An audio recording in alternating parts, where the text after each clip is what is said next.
സുധാകരനെ കുറ്റവിമുക്തനാക്കിയ ഹൈക്കോടതി വിധി സ്വാഗതാർഹമെന്ന് പ്രതിപക്ഷ നേതാവ് വി.ടി. സതീശൻ മലപ്പുറത്ത് മാധ്യമപ്രവർത്തകരോട് സംസാരിക്കുകയായിരുന്നു അദ്ദേഹം.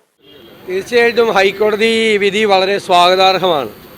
29 വർഷം മുമ്പ് നടന്ന ഒരു സംഭവത്തിൽ അന്ന് കോൺഗ്രസ് നേതാവായിരുന്ന ശ്രീ കെ സുധാകരൻ ഗൂഢാലോചനയിൽ പങ്കാളിയാണ് എന്ന് രാഷ്ട്രീയ ഉദ്ദേശത്തോടു കൂടിയാണ് CPM അദ്ദേഹത്തെ പ്രതിയാക്കി മാറ്റിയത്.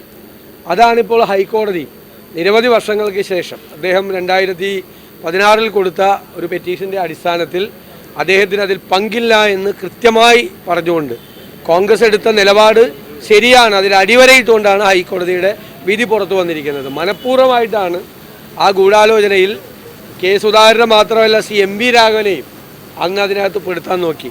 അത് തെറ്റായിരുന്നു. രാഷ്ട്രീയ ഉദ്ദേശത്തോടു കൂടി രാഷ്ട്രീയ നേതാക്കളെ ക്രിമിനൽ കേസിൽ പ്രതിയാക്കാൻ നടത്തിയ CPMൻ്റെ ഗൂഢാലോചനയായിരുന്നു അതിൻ്റെ പിന്നിലെന്ന് ഇപ്പോൾ വ്യക്തമായി.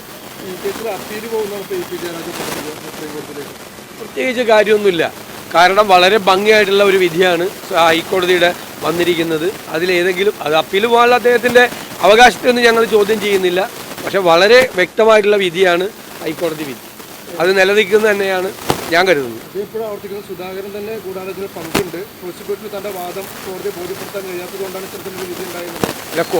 അപ്പോൾ പിന്നെ ആ സർക്കാരിനല്ലേ, അതായത് സർക്കാരിനെ ആയിരിക്കും കുറ്റപ്പെടുത്തിയത്. പ്രോസിക്യൂഷൻ ഞങ്ങൾ വയ്ക്കുന്ന വക്കീലല്ലല്ലോ, പിണറായി വിജയൻ്റെ ഡിപ്പാർട്ട്മെൻറ്റാണത്, അദ്ദേഹത്തിൻ്റെ വകുപ്പാണ്. അദ്ദേഹം പിണറായി വിജയനെ കുറ്റപ്പെടുത്തിയതായിരിക്കും. എന്തായാലും ഹൈക്കോടതി വിധി വളരെ വളരെ വ്യക്തമാണ്. അങ്ങനെ ഒരു ഗൂഢാലോചനയിൽ കെ സുധാകരന് യാതൊരു പങ്കുമില്ല എന്ന് വ്യക്തമാണ്.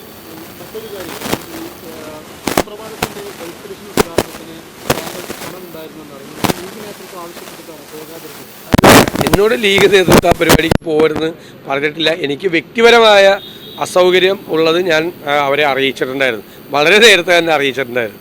അതിൽ ആരൊക്കെ പങ്കെടുക്കുന്നുണ്ടെന്ന് പോലും ഞാൻ അന്വേഷിച്ചില്ല. എനിക്ക് 18-ാം തീയതി ഗൾഫിൽ പോകാനുള്ള വ്യക്തിപരമായ അസൗകര്യം ഉണ്ടായിരുന്നു. അതെന്താണ് കാര്യമെന്ന് വരെ ഞാൻ അവരോട് പറഞ്ഞിട്ടുണ്ട്.